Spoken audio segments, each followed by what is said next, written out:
پھر ناحق کو خوب جدا کرنے والیاں، پھر ان کی قسم جو ذکر کا القا کرتی ہیں، حجت تمام کرنے یا ڈرانے کو بے شک جس بات کا تم وعدہ دیے جاتے ہو ضرور ہوتی ہے۔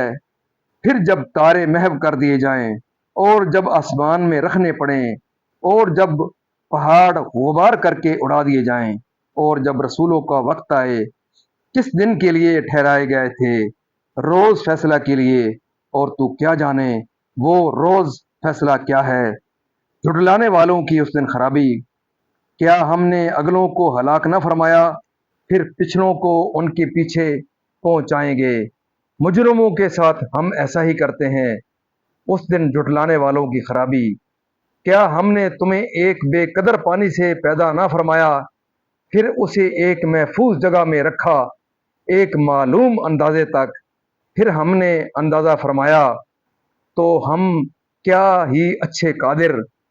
اس دن جھٹلانے والوں کی خرابی، کیا ہم نے زمین کو جمع کرنے والی نہ کیا تمہارے زندوں اور مردوں کی، اور ہم نے اس میں اونچے اونچے لنگر ڈالے اور ہم نے تمہیں خوب میٹھا پانی پلایا۔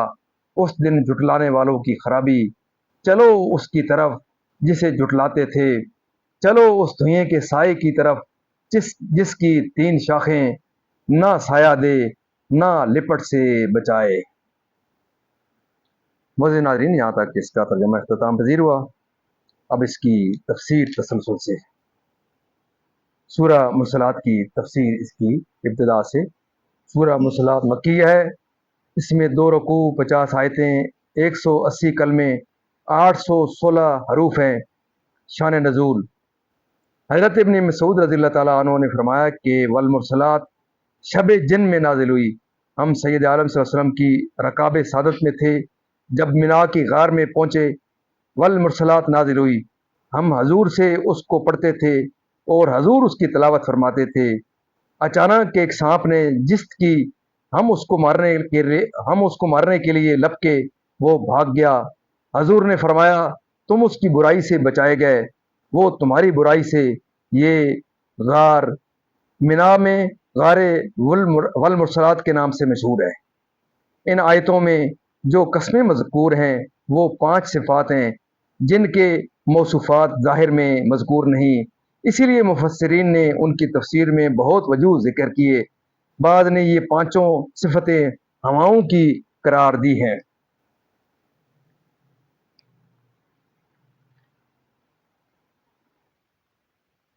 بعض نے ملائکہ کی، بعض نے آیات قرآن کی، بعض نے نفوس کاملہ کی جو استکمال کے لیے ابدان کی طرف بھیجے جاتے ہیں، پھر وہ ریاضتوں کے جھونکوں سے ما سوائے حق کو اڑا دیتے ہیں، پھر تمام اعضاء میں اس اثر کو پھیلاتے ہیں، پھر حق کے بالذات اور باطل فی نفسہ میں فرق کرتے ہیں، اور ذات الہی کے سوا ہر شے کو حالق دیکھتے ہیں، پھر ذکر کا القاء کرتے ہیں۔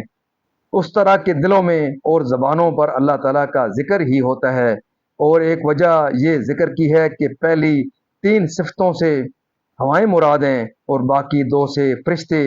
اس تقدیر پر معنی یہ ہے کہ قسم ان ہواؤں کی جو لگاتار بھیجی جاتی ہیں پھر زور سے جھونکے دیتی ہیں، ان سے مراد عذاب کی ہوائیں ہیں، یعنی وہ رحمت کی ہوائیں جو بادلوں کو اٹھاتی ہیں۔ اس کے بعد جو صفتیں مذکور ہیں وہ قول اخیر پر جماعات ملائکہ کی ہیں۔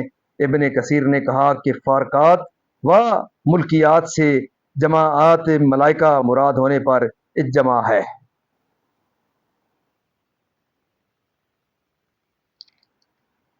انبیاء و مرسلین کے پاس وحی لا کر، یعنی باس و عذاب اور قیامت کے آنے کا، کہ اس کے ہونے میں کچھ بھی شک نہیں کہ وہ امتوں پر گواہی دینے کے لیے جمع کیے جائیں، اور اس کے ہول و شدت کا کیا علم ہے جو دنیا میں توحید و نبوت اور روز آخرت اور باس اور حساب کے منکر تھے، دنیا میں عذاب نازل کر کے جب انہوں نے رسولوں کو جھٹلایا، یعنی جو پہلی امتوں کے مکذبین کی راہ اختیار کر کے سید عالم محمد مصطفیٰ صلی اللہ علیہ وسلم کی تکذیب کرتے ہیں، انہیں بھی پہلوں کی طرح ہلاک فرمائیں گے، یعنی نطفہ سے، یعنی رحم میں وقت ولادت تک جس کو اللہ تعالیٰ جانتا ہے، اندازہ فرمانے پر زندے کے زندے اس کی پشت پر جمع رہتے ہیں اور مردے اس کے بطن میں۔ بلند پہاڑوں کے زمین میں چشمے اور منبع پیدا کر کے یہ تمام باتیں مردوں کو زندہ کرنے سے زیادہ عجیب ہیں۔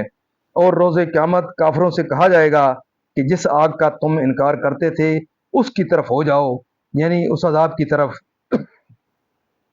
اس سے جہنم کا دھواں مراد ہے جو اونچا ہو کر 3 شاخیں ہو جائے گا، ایک کفار کے سروں پر